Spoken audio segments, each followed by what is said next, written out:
So here we are at the ClearOne stand at ISE 2024 in Barcelona, and this is our latest innovations. So the new products here, we have our Dialog UVHF wireless microphones, we've got our BMA 360 Dante, and we've got the upgrade of the Dialog 20, which is the Dialog 20 USB. So if we look at the UVHF, this is a global one product system with 360 channels. So you've got the UHF from 470 to 608 megahertz with 306 channels there, and then we've got VHF 196 to 216 megahertz with an additional 44 channels in that range. So this is a single product that we can sell globally, and we have the receiver, which has 8 channels of Dante out, and this can be wall mounted, ceiling mounted. It has polar and spatial antenna diversity. So, you know, if it's a slightly challenging room, we're still going to get a good signal. So the products that come with this, there is a gooseneck table base. We have a belt pack, we have a tabletop, and we have a handheld.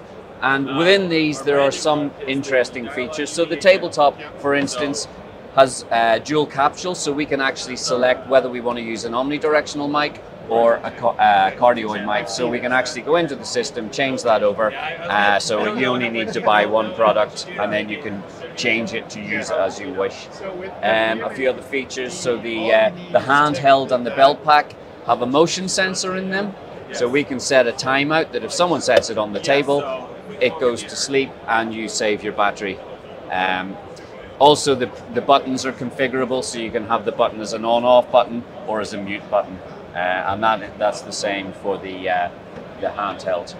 As well, the mute buttons on the podium mic or the gooseneck and the tabletop, we can select push to talk, push to mute, or toggle.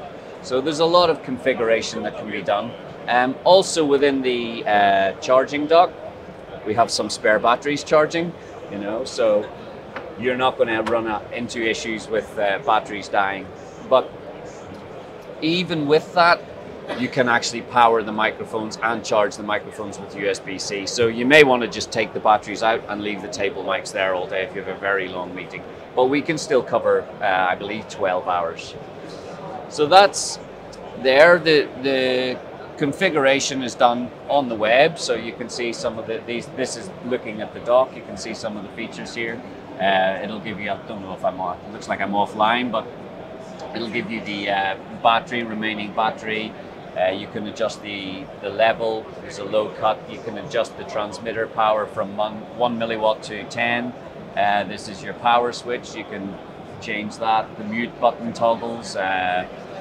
The mute mode, we can use GPIO to do logic muting on the system. The tabletop mic, as you see, we can select cardioid and change that over, and then the sleep mode disable, or we can set a timeout. And then it shows you which mics we have paired to the system. There's also some other features. We can set up presets. We can do channel hopping, so if a particular channel suddenly becomes very busy, we can set up a backup channel, and that will jump over and you will not hear any dropout in audio.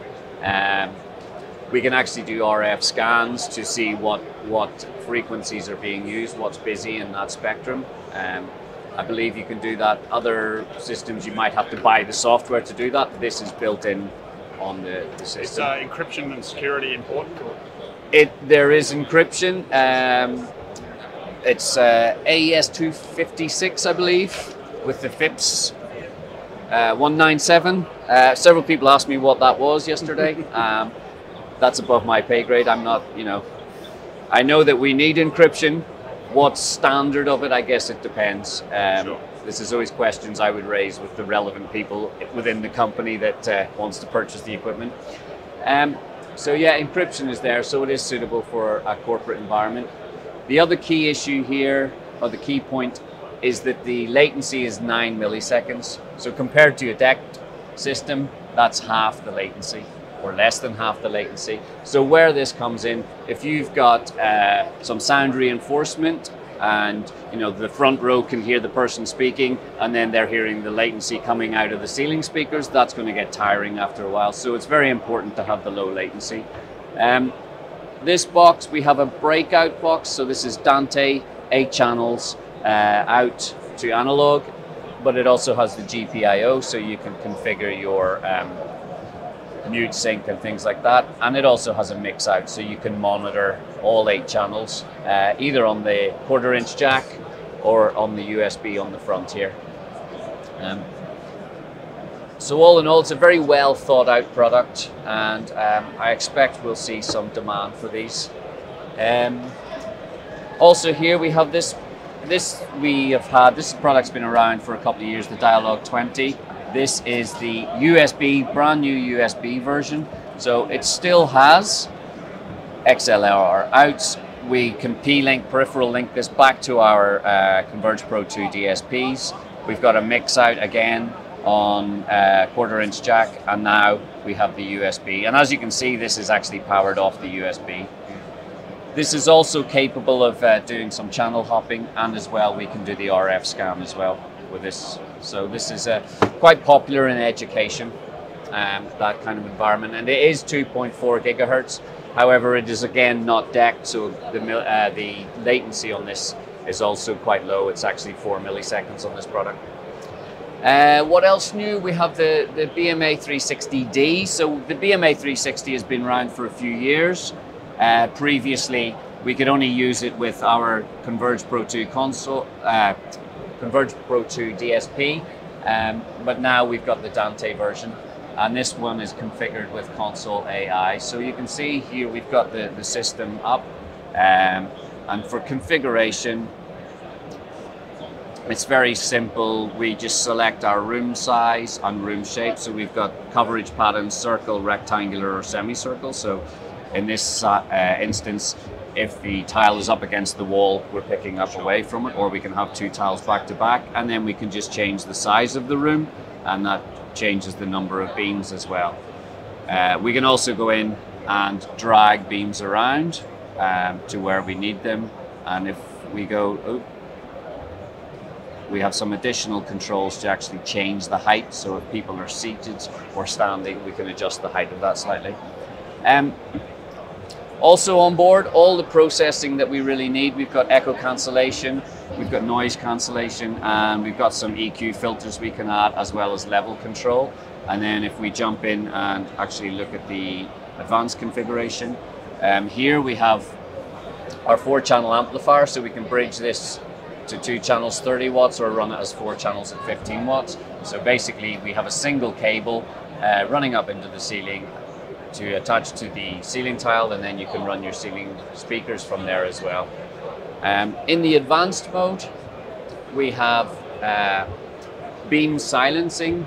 So what's the difference between muting and silencing? Well, if I have all my beams active, and I have maybe a noisy air conditioning outlet somewhere, I can just delete that beam, remove that beam, and allow the adjacent beams to pick up the person speaking. However, if I have, in this instance, maybe we have a presenter at the front, what I can do is I can go and silence the remaining beams. So if I silence through 6 through 10 here, if anybody speaks in that area, the beam is still active, it is picking up their voice, but it is not sending at the far end, so none of the other beams will pick up the voice as well. And we can set presets to recall this, so if you're having a lecture, that area is silent, none of that audio is going to far end, and then with the control system, you just open those up and have your Q&A, and suddenly everybody's available. And we can also use, if there happens to be a very noisy door in one area, we can just assign a beam to that and silence it. And there's a few other little bit of pre-echo AEC filtering. So if there's a particularly bad room acoustics, we can roll off a little bit of top to bottom to help the AEC. In my view, if we're putting our low pass at 8 kilohertz, I think you really need to treat the room. Okay. So that's the BMA 360D. So if we actually have a look at Dante controller on here, what we can see, we have the smart mix. So this is the mix switching between the beams. and that's one Dante channel. We can then also pick up each individual up to the 12 beams, and they will be pre-AEC. So we could use that for voice lift or something along those lines. Then on the return side, we've got our 4 amplifier channels and our echo reference. So the next product that we have to make this all nice and simple is we have a little USB to Dante adapter. This is the Versa USB 22D, and this can connect directly to our PC or connect to Barco ClickShare, or can connect to we have a USB switcher as well, and that allows us to bring the audio into the PC.